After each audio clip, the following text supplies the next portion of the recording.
Bonjour, je m'appelle Eve Filtour, je suis enseignante titulaire d'une classe spécialisée en surdité. Ma clientèle est d'abord malentendante et sourde. Mais quand c'est une surdité qui est neurologique, souvent on voit apparaître des troubles associés ou des conditions permanentes. Ça, on le voit plus tard dans leur scolarité. On ne peut pas le définir dès le départ parce que déjà, la surdité amène un retard de langage. Et lorsque ce trouble persiste et qu'on voit apparaître d'autres comportements comme la fuite du regard ou des troubles à comprendre le non-verbal des autres, des difficultés à soutenir l'environnement autour de lui, même si c'est une petite classe spéciale où il y a juste 6 à 7 élèves, à ce moment-là, on commence à se poser des questions et c'est là que sont apparus des diagnostics d'autisme dans ma classe associée. Alors, la tablette est devenue cet objet convivial qui permet d'éviter l'éparpillement de l'enfant dans la classe à travers les ordinateurs, les portables, les papiers, les cahiers différents. Tout est dans la tablette et ainsi, ils peuvent aller chercher l'information beaucoup plus rapidement. Il y a beaucoup moins d'étapes.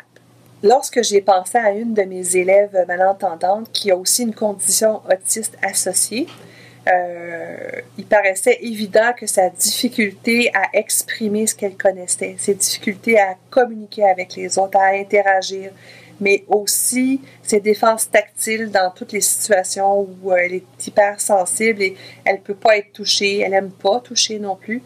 La tablette devenait pour moi un outil que je pouvais lui remettre, qui était facile à manipuler et dans lequel elle n'aurait pas toutes ces stimulations qui la dérangent beaucoup. Et on a découvert qu'à force de travailler avec la tablette, elle est capable par les questions qu'elle pose à la tablette ou par les recherches qu'elle fait, de démontrer ce qu'elle a appris. Ça fait bientôt 1 an que j'ai les tablettes dans ma classe pour servir mes élèves. On a découvert plein de nouveaux outils, mais ce qu'on a surtout découvert, c'est le développement de l'autonomie des élèves dans l'utilisation de ces outils-là, que ce soit en français, en mathématiques, que ce soit en arts plastiques. Les avantages que je vois aussi dans l'immédiat, c'est l'augmentation de l'estime de soi, d'être capable d'offrir un produit qui est à la hauteur de leur espérance et qui est moins décevant.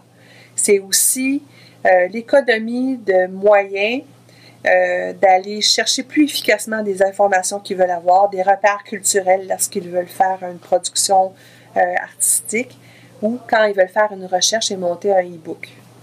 La tablette tactile arrive avec ses produits et ils peuvent recommencer un nombre infini de fois. Ensuite, quand ils veulent obtenir quelque chose, il n'y a plus d'outils entre leurs mains et le canevas. C'est le doigt qui agit directement et c'est beaucoup moins difficile pour un enfant qui éprouve des difficultés dyspraxiques qu'on trouve souvent en autisme, un peu moins souvent en surdité. Alors, grâce à mes formations artico-pratiques, j'ai eu la chance qu'on me présente des applications, mais aussi des explorer, parce qu'on me donnait du temps de libération pour pouvoir le faire. La première coup de cœur que mes élèves adorent et qui est pour moi une façon de créer des livres avec eux, c'est eBook Creator, plutôt Book Creator. Dans ce livre-là, ils peuvent écrire, ils peuvent dessiner, ils peuvent noter, ils peuvent entrer des photos, des dessins. Ils ont beaucoup aimé l'application Brushes, qui est une application de dessin de base avec de la peinture parfois.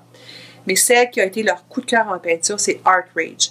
Ils ont créé des paysages, des personnages tout à fait originaux et ça leur a permis de voir les différentes textures de la peinture sans avoir les défenses tactiles qui viennent parfois avec certains de mes élèves.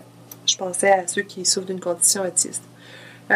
Une autre application que mes élèves ont appris tout seuls, et d'ailleurs ils ont mieux appris que moi, c'est Aido, qu'ils ont développé d'eux-mêmes. Ils ont une curiosité infinie à vouloir pratiquer une application.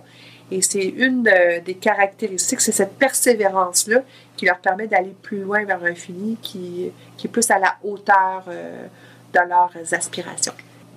c'est sûr comme enseignante que moi, j'ai vécu des expériences extraordinaires avec mes élèves qui ont été très enrichissantes. Ce tournant vers le numérique, là, m'apparaît pour moi évident parce que la société est en train de passer à ça.